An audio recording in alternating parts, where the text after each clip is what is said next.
ವಿದ್ಯಾರ್ಥಿಗಳ ಹೋರಾಟ ಮುಗಿದಿದೆ. ಬಹುಶಃ ಇವತ್ತೇನು ನಮ್ಮ ಧರ್ಮೇಂದ್ರ ಪ್ರಧಾನ್ ಅವರು ನಿನ್ನೆ ರಾಜೀನಾಮೆಯನ್ನು ಕೊಟ್ಟಿದ್ದರು.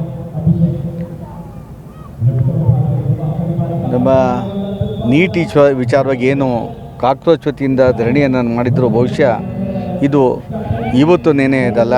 ಅನೇಕ ವರ್ಷಗಳಿಂದ ಈ ನೀಟಿನ ಪ್ರಶ್ನಾವಳಿಗಳು ಲೀಕೇಜ್ ಆಗ್ತಾಯಿತ್ತು.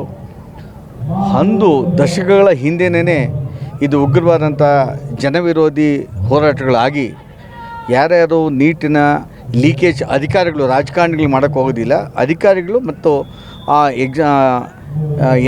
NTA ಏನು ನಡೀತಾ ಇತ್ತು, ನ್ಯಾಷನಲ್ ಟೆಸ್ಟಿಂಗ್ ಏಜೆನ್ಸಿ, ಅದರ ಭಾಗವಾದಂಥ ಅಧಿಕಾರಿಗಳ ಭಾಳಷ್ಟು ಶಿಸ್ತು ಮತ್ತು ಗಂಭೀರವಾದಂಥ ಆರೋಪಗಳು ಬಂದಾಗ ಅದು CBI ಇರ್ಬೋದು, SIT ಇರ್ಬೋದು, ಮೊದಲಿಂದ ರಚನೆ ಮಾಡಿದರೆ ಈ ಸಮಸ್ಯೆ ಬರ್ತಾ ಇಲ್ಲ.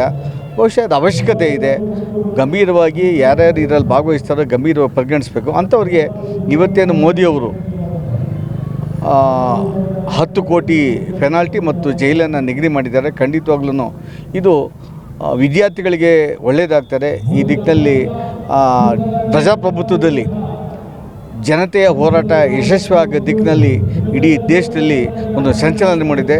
ಆ ಸಂಚಲನದ ಹೋರಾಟದಿಂದ ಸ್ವಚ್ಛ ಆಗ್ತದೆ ದೇಶ ಅಂದ್ಕೊಳ್ತೇನೆ.